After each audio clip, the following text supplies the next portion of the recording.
C'est toujours un plaisir de vous savoir câbler à regarder ce programme Culture 7 le Mag. Aujourd'hui encore, Culture 7 le Mag fait un déplacement qui nous amènera à la rencontre d'un artiste peintre.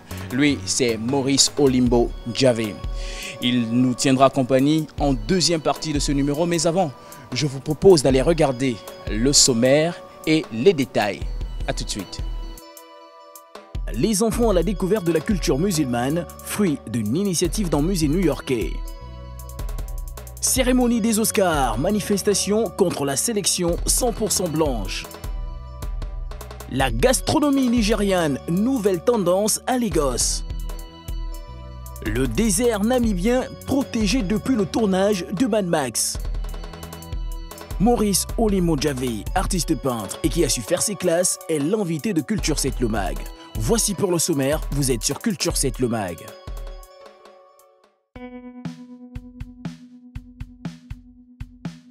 Direction les États-Unis, où des enfants ont eu plaisir à satisfaire leur curiosité avec la découverte des cultures musulmanes dans le monde à travers l'exposition America to Zanzibar.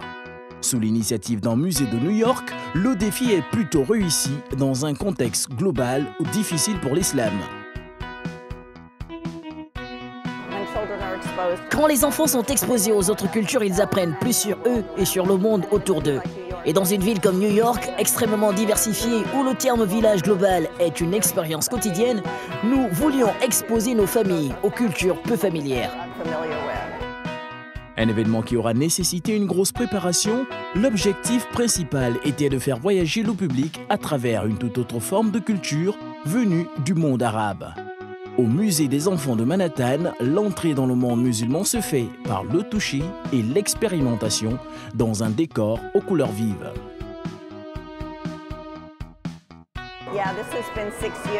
Ça a été préparé pendant 6 ans. C'est vraiment à propos de culture et de l'expérience culturelle des communautés musulmanes partout dans le monde. Et en aucun cas, ça ne touche à la politique.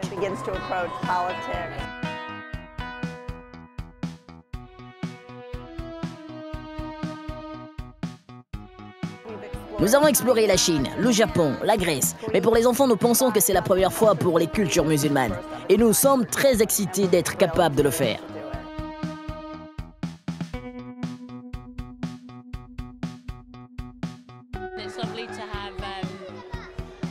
C'est super d'avoir un espace très interactif pour les enfants, pour qu'ils apprennent à leur propre rythme et assimilent tous les différents éléments d'architecture, de musique, les couleurs.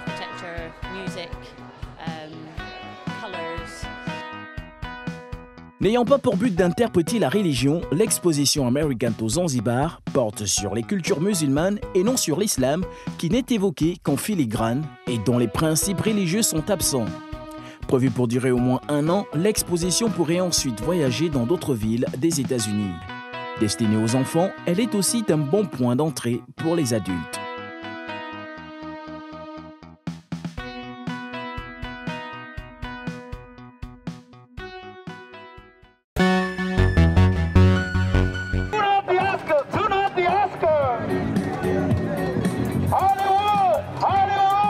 La prestigieuse cérémonie des Oscars hollywoodiens 88e édition a encore pour cette année fait couler beaucoup d'encre et de salive avec l'absence de comédiens noirs. Organisé pour récompenser les films sortis en 2015, l'événement semble-t-il n'aura fait que la part belle aux acteurs et actrices blancs. Des dizaines de manifestants ont de ce fait exprimé leur mécontentement en fustigeant une forme d'injustice et d'inégalité au 7e art. Nous avons un pouvoir d'achat de 1000 milliards de dollars. Ils veulent notre argent, mais nous ne sommes pas représentés. Vous avez le film Gods of Egypt qui vient de sortir. Ça s'est passé en Égypte, en Afrique, et il n'y a pas d'Africains dans le film.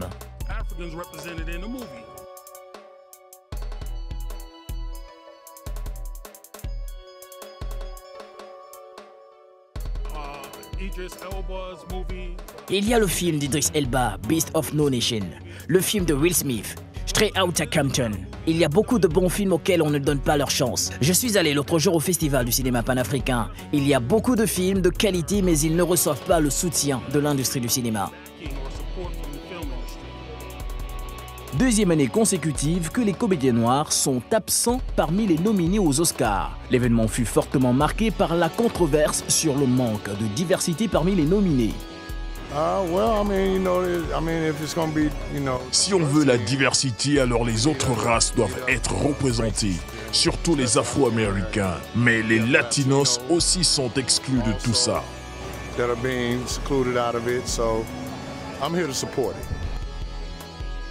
Cérémonie organisée par l'Academy of Motion Picture Arts and Sciences, osons croire que les cérémonies 2015 et 2016 auront vite fait de changer la donne.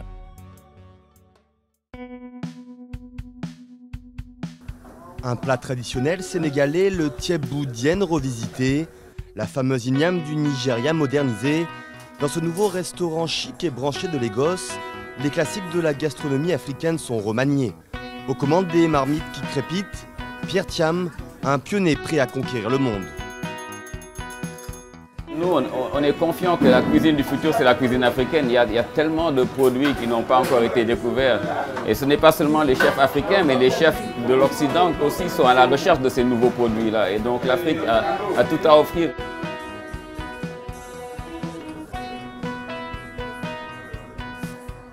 En salle défilent des pancakes de patates douces et des calamars aux épices du nord du Nigeria. Une cuisine qui séduit les ripates, ces Nigérians revenus travailler dans leur pays après avoir étudié à l'étranger. Une clientèle nostalgique de la cuisine de leur enfance, mais attentive à la qualité du service. C'est en quelque sorte de la fusion africaine.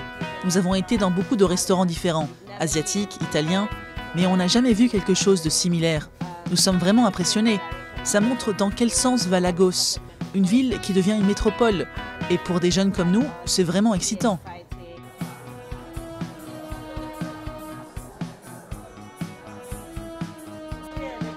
Dans cette cuisine privée, Ozo se démène derrière les fourneaux.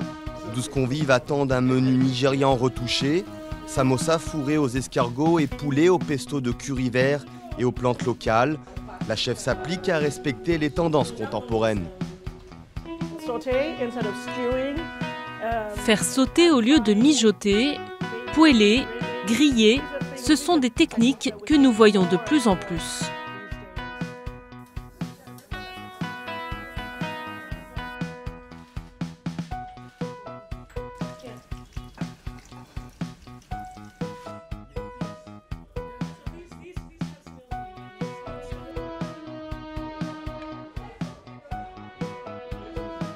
À table, les convives sont tous des ripates. C'est Nossa à la tête d'un blog culinaire qui est à l'origine du déjeuner. L'idée, redorer l'image de la cuisine locale. Nous avons une classe moyenne en pleine expansion et récemment nous avons eu un grand boom pétrolier. Beaucoup de gens ont de l'argent et des jeunes gens viennent avec un premier job.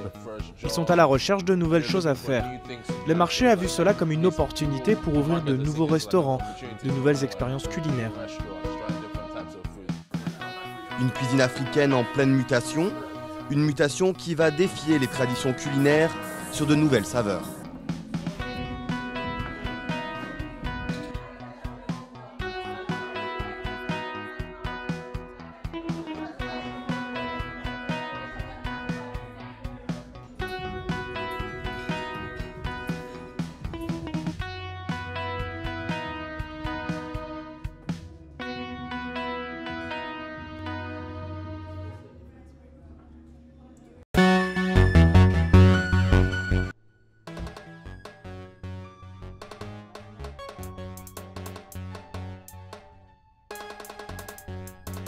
Chris Nell connaît tous les secrets du désert du Namib. À l'œil nu, du sable et des dunes, mais sous le sable, ce guide est capable de dénicher les repères des dames blanches ou des geckos transparents. Les rares plantes abritent des caméléons et les dunes abondent en serpents et lézards. Un écosystème fragile qui paye le prix fort au passage des 4x4 de visiteurs. Mais pour Chris, ce n'est pas le plus grave.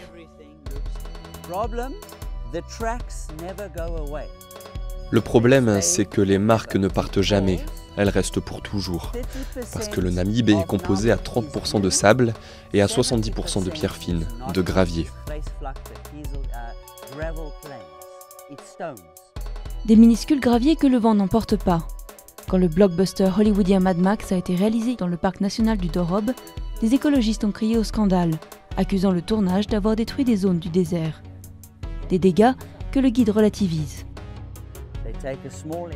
Ils utilisent une aire limitée, maximum 5 km, et ils restent dans cette zone. Puis quand ils ont fini, les règles leur imposent de réhabiliter cet espace. Donc ils ont des équipes avec des balais, des râteaux, des filets, et quand ils ont fini, certaines zones sont plus propres qu'avant leur arrivée. Parce qu'ils ont tourné par-dessus les marques de quad et autres déjà existantes, puis ils effacent les vieilles marques et les nouvelles qu'ils ont faites, donc le désert est encore plus beau quand ils repartent.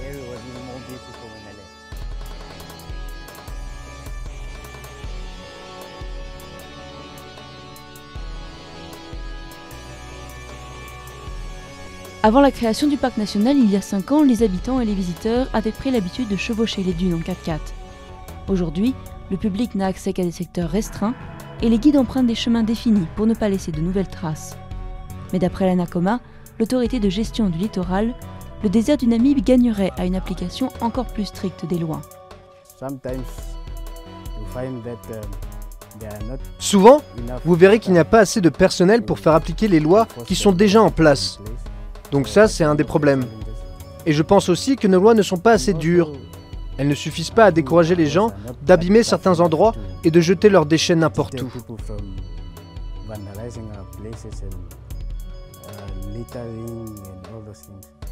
Heureusement, le désert s'étend sur plus de 100 000 km². Au-delà des zones côtières, beaucoup de dunes n'ont encore jamais été foulées.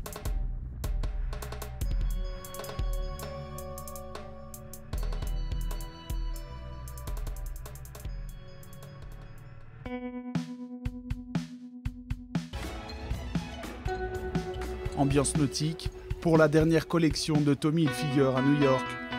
Un défilé à l'échelle titanesque, c'est la marque de fabrique du designer américain. Mais il y a cette fois une différence majeure qui pourrait bien souffler un vent de fraîcheur sur la Fashion Week. Tommy Hilfiger veut s'éloigner du modèle traditionnel. Fini le délai de 6 mois entre la présentation sur les podiums et l'arrivée dans les rayons. Rebecca Minkoff est une des premières créatrices de mode à avoir suivi cette voie. Selon elle, vendre rapidement ne veut pas dire réduire le temps nécessaire à la production des collections. Les habits sont toujours conçus au même moment, il suffit simplement d'attendre qu'ils soient prêts à la vente avant de les présenter. Historiquement, les défilés de la Fashion Week étaient destinés aux acheteurs de l'industrie de la mode et à la presse. Désormais, tout le monde peut y assister grâce aux retransmissions vidéo et aux applications comme Instagram. Au défilé Tommy Hilfiger, la perspective de pouvoir acheter sans attendre donne déjà des idées aux fans. C'est un de ces trucs qu'il aurait dû faire depuis longtemps. Je suis une grande admiratrice, donc c'est bien d'enfin voir que ces créations sont disponibles directement. La créatrice Misha Nonou a déjà poussé l'idée un peu plus loin. Elle a présenté sa collection été 2016 sur Instagram. Un avant-goût peut-être de la Fashion Week de septembre prochain pour la présentation des collections printemps-été 2017.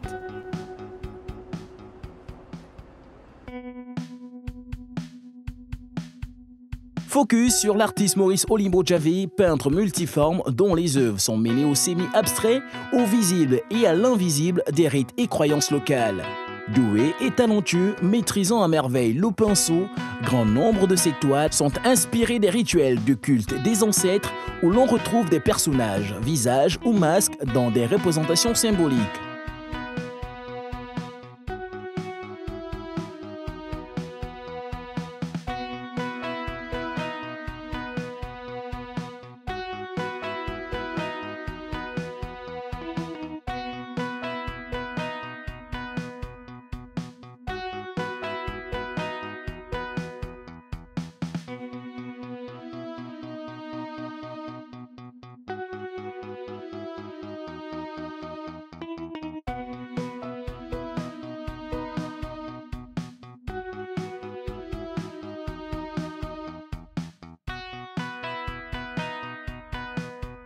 Inspiré par de grands peintres tels que Da Vinci ou même Jean-Michel Basquiat, pour y inscrire dans l'abstrait un petit quelque chose, l'artiste trouve sa voie dans la peinture et participe à plusieurs expositions. Il a notamment pris part au prix de Bissig Ami des Arts et des Lettres en 2014. C'est avec grand plaisir que Culture 7 reçoit l'artiste peintre Maurice Olimbo-Javé.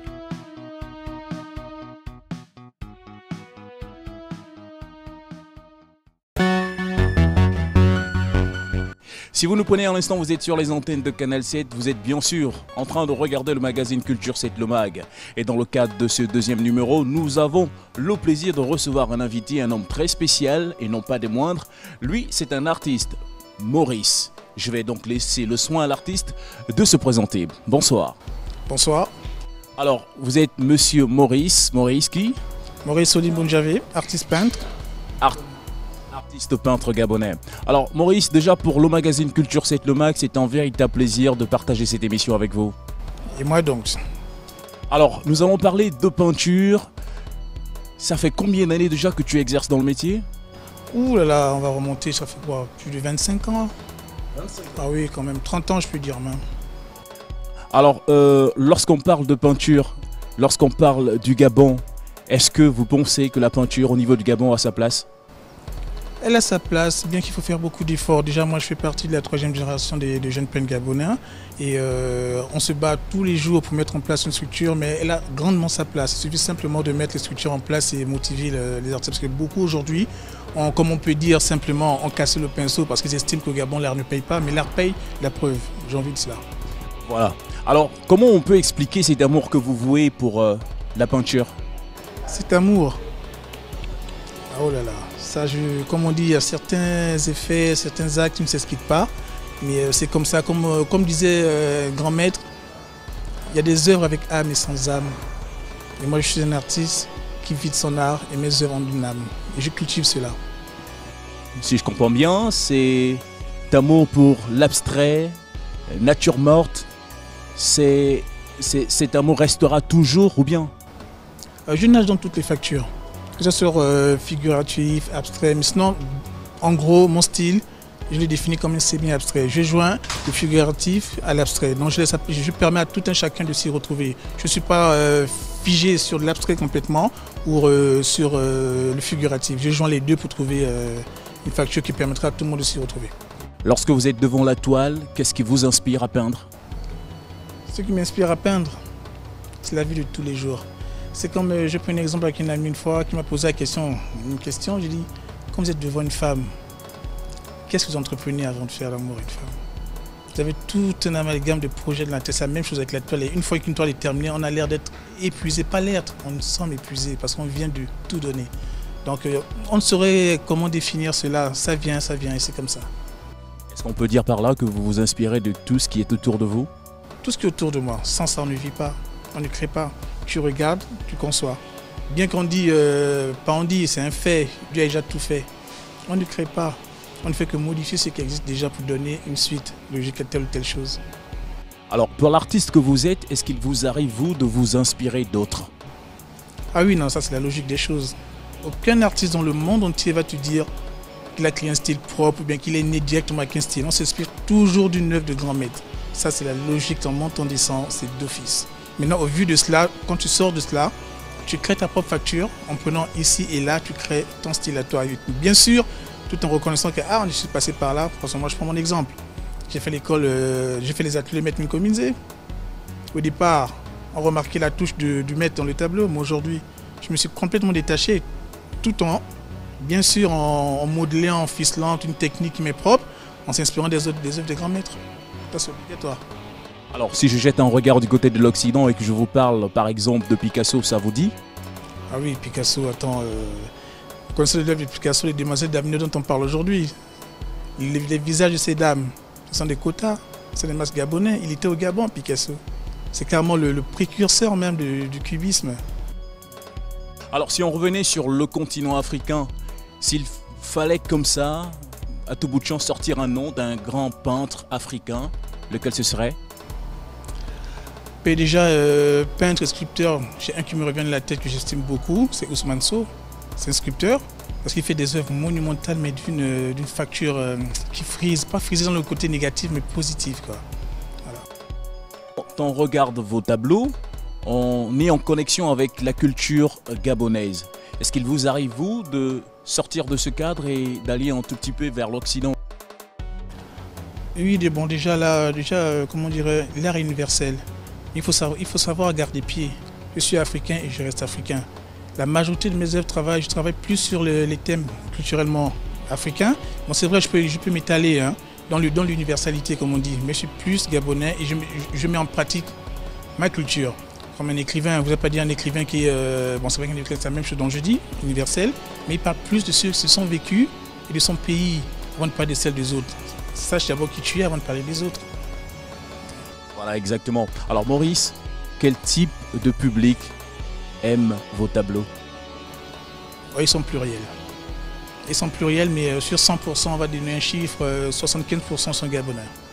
Donc, depuis un moment, on consomme plus gabonais actuellement. Ça, c'est un constat que j'ai eu à faire. Depuis un certain moment, les Gabonais consomment beaucoup leur propre pays. Alors, c'était pas ce qui est passé avant cette année, mais aujourd'hui, ça va. Voilà, nous sommes donc dans le cadre de ce magazine Culture Saint-Lomag et comme je vous l'ai dit, nous avons pour invité l'artiste Maurice, peintre exceptionnel. Maurice, j'ai envie de vous poser cette question-là. Quand on regarde vos tableaux, je suppose, avec la valeur qu'ils ont, qu'ils ne sont pas donnés à tous de les avoir. Est-ce qu'ils sont quand même accessibles? Non, bien sûr, non, arrêtez de dire qu'ils ne sont pas accessibles, ils sont accessibles complètement à tout un chacun. C'est à la bourse de toutes les poches. Bien sûr, je ne talerai pas ma grille tarifaire dessus, mais sinon c'est accessible à tout le monde. Alors, celui qui vit moyennement peut quand même se procurer un tableau de Monsieur Maurice? Oui, vous savez, il y a des modalités de paiement. C'est sûr ça? Oui, c'est sûr. Voilà, alors, est-ce qu'il vous arrive, vous, Maurice, en tant que peintre, de vous dire que lorsque je viens de peindre une œuvre, alors là, elle est la meilleure de toutes? Non. Pas du tout. Parce que je me dis, j'aurais pu faire mieux. Elle est arrêtée, j'ai arrêté, je passe à autre chose. Une œuvre d'art n'est jamais finie. Alors Maurice, il fallait lancer un message au ministère de la Culture concernant les peintres, sinon les artistes, ce serait lequel? Mais déjà, de un, c'est de faire déjà un recensement, de vérifier que les artistes ont les ateliers respectifs, qui paient leurs agréments et attribuer aux artistes professionnels des cartes. On se bat tous les jours pour cela. Actuellement, il y a une corporation qui s'est mise en place, qui est dirigée par Maître Minkomize. On espère que ça va atteindre son objectif. Et voilà, et de permettre aux artistes d'exposer, je peux reformuler autrement, c'est-à-dire le ministère de la Culture peut récupérer des événements culturels. En 1995, on a arrêté le 100 d'octobre. Aujourd'hui, le ministère peut très bien récupérer ce concours et le faire sur sa tutelle. Imaginons aujourd'hui, tous les 2 ans, il y a le concours, je peux dire, permettez-moi de citer la sculpture. Il y a la BICIC qui met en place le concours Amis des Arts et des Lettres. Bon, imaginons un seul instant que la BICIC prend des années sabbatiques. Il n'y a plus d'activité culturelle au Gabon. Si au moins le ministère de la Culture pouvait récupérer le 100 d'octobre, qui regroupait tous les artistes, ce serait une très bonne chose. Donc moi je lance cet appel, qu'il fasse un recensement des artistes qui ont des ateliers respectifs, qui paient leurs agréments, et voilà, qui attribue des cadres professionnels pour permettre au moins aux visiteurs de faire au moins des visites dans les ateliers des artistes. Alors parlons de ces artistes-là, est-ce qu'il vous arrive vous de vous réunir, de discuter entre vous de ce qui se passe? Oui, ce dont je viens de parler, on en parle en permanence. On essaie de mettre en place, bon, à part la coopération que Maître Minkomize vient de mettre en place avec d'autres artistes, bien en amont, plusieurs fois on a fait des regroupements, mais ça n'a pas tenu parce qu'aujourd'hui, quand tu mets un regroupement en place, c'est bon, qu'est-ce qu'on va gagner, ceci, cela. En fait, il n'y a pas, aujourd'hui, comment je peux dire ça, il n'y a pas d'artiste vraiment dans l'âme. Dès que tu parles d'une association ou d'autre chose, tout de suite on voit finance. Et dès que tu vois finance, c'est fini, c'est capote là. Alors peut-être ma question ne serait pas la bienvenue, mais je la pose quand même. Est-ce qu'entre vous, artistes, il existe une véritable relation? Ah oui, non, pour ça aussi. Ah, pour ça, pour la relation entre artistes, ça va. On se fréquente assez souvent, si je peux dire. Voilà. Alors Maurice, c'est toujours un plaisir de vous avoir sur le plateau de Culture Saint-Lomag. À quand votre prochaine exposition? Sinon, à quand votre participation à une exposition? Pour dire, normalement le mois prochain j'expose. Je suis avec des collègues peintres congolais qui arrivent. Et l'exposition va se passer au Nomade. Bon, je pense que d'ici là on va informer l'opinion publique nationale par rapport à la date. Je suis prévu entre le 15-14 au Nomade. Voilà, 15-14 au Nomade, c'est à Libreville au Gabon. Maurice, pour finir, vous êtes assez bien vu à l'extérieur? Bien vu, oui et non, mais on se bat pour ça. On se bat et ça va arriver. ça finira par arriver. Alors ce fut un plaisir de vous avoir sur le plateau de Culture 7 le Mag. Je vous remercie. C'est moi qui vous remercie, encore une fois. Voilà, Culture 7 le Mag s'achève. Merci d'être toujours avec nous en compagnie des programmes de la chaîne panafricaine. On se donne un prochain rendez-vous sur un prochain numéro de ce magazine. À très bientôt.